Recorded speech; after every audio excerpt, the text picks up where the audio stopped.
آج انشاءاللہ تعالی ہم سورۃ البقرہ کی آیت نمبر 116 سے لے کر 118 تک پڑھتے ہیں اور ان آیات کو سمجھنے کی کوشش کرتے ہیں۔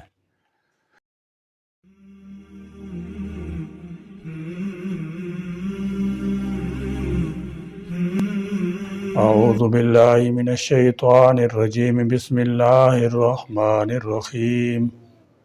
وقالوا اتخذ اللہ ولدا سبحانہ بل له ما في السماوات والأرض كل له قانتون بديع السماوات والأرض وإذا قضى أمرا فإنما يقول له كن فيكون وقال الذين لا يعلمون لولا يكلمنا الله أو تأتينا آية كذلك قال الذين من قبلهم مثل قولهم تشابهت قلوبهم قد بينا الآيات لقوم يوقنون وقالوا، اور انہوں نے کہا، اتخذ بنا لیا ہے اللہ نے ولدن بیٹا، سبحانہ وہ پاک ہے اس سے، بل لہو بلکہ اسی کے لیے ہے، ما جو فی السماوات آسمانوں میں ہے، والارض اور زمین میں ہے، کل لہو سب اسی کے لیے، قانتون فرما بردار۔ اہل کتاب کے عقائد کی بحث مسلسل چلی آ رہی ہے۔ ان آیات میں ان کی ایک اور بدعقیدگی کا بیان ہے، اور وہ یہ کہ اللہ تعالیٰ نے بیٹا بنا لی ہے۔ قالوا اتخذ اللہ ولدا، اس غلط تصور اور غلط عقیدی میں یہ تینوں گروہ شامل ہیں، یعنی یہود، نصارہ اور مشرکین۔ قالوا کی ضمیر ان تینوں کی طرف لوٹتی ہے، یعنی یہودیوں نے عزیر علیہ السلام کو اور عیسائیوں نے عیسیٰ علیہ السلام کو خدا کا بیٹا مانا، جبکہ مشرکین عرب نے فرشتوں کو خدا کی بیٹیاں قرار دیا، جیسے کہ تینوں چیزیں قرآن پاک میں مذکور ہیں۔ اس باطل عقیدے کے رد میں اللہ تعالیٰ نے فرمایا، سبحانہ اللہ کی ذات پاک ہے، مبرہ ہے اور منزہ ہے۔ بیٹی کی نسبت اللہ تعالیٰ جل شانہ کی طرف کرنا دو وجوہ سے معیوب ہے۔ اگر بیٹا غیر جنس کا ہو تو یہ انسان کے لیے عیب ہے، اور اگر ہم جنس ہو تو یہ اللہ تعالیٰ کے لیے عیب ہے، کیوں یہ اللہ تعالیٰ کی وحدانیت اور یگانگت کے خلاف ہے۔ مخلوق کے لیے اولاد کا ہونا اس لیے معیوب نہیں کہ مخلوق عاجز ہے، اسے اولاد کی ضرورت ہے۔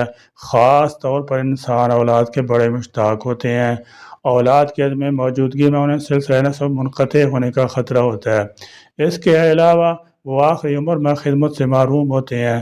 برخلاف اس کے اللہ تعالیٰ تو احد ہے، اس کی صفت و غنی ہے، وہ صمد ہے، وہ ہر ایسی چیز سے بے نیاز ہے، لہذا اس کی طرف اولاد کی نسبت کرنا بہت بری بات ہے۔ یہ حقیقت بھی قابل غور ہے کہ اولاد کی پیدائش اس کے باپ کے مادہ سے ہوتی ہے، جو اس کے جسم سے الگ ہو کر رحم مادر میں منتقل ہوتا ہے، اور پھر وہ بچے کی صورت میں ماں کے جسم سے علیحدہ ہوتا ہے، تو اس قسم کی تولید کی نسبت اللہ تعالیٰ جل شانہ کی طرف کرنا بہت قبیح حرکت ہے، کیونکہ اللہ جل شانہ ہر ایسی چیز سے منزہ ہے، سبحانہ سے یہی مراد ہے۔ حضرت عبداللہ بن عباس رضی اللہ تعالی عنہ سے دریافت کیا کہ حضرت اللہ اکبر کا معنی تو ہم جانتے ہیں کہ اللہ تعالیٰ ہی سب سے بڑا ہے، لا الہ الا اللہ کا مطلب بھی سمجھتے ہیں کہ اللہ تعالیٰ کے سوا کوئی معبود نہیں۔ الحمدللہ کا معنی یہ ہے کہ سب حمد و ثنا اور تعریف اللہ تعالیٰ ہی کے لیے ہے۔ حضرت سبحانہ کا مطلب آپ سمجھا دیں۔ آپ نے جواب دیا کہ یہ کون سی مشکل بات ہے۔ سبحان اللہ ایک ایسا کلمہ ہے جو اللہ تعالیٰ نے اپنی تعریف کے لیے منتخب فرمایا ہے، اور فرشتوں کو بھی حکم دیا ہے کہ اس کلمے کے ساتھ میری تعریف کیا کرو۔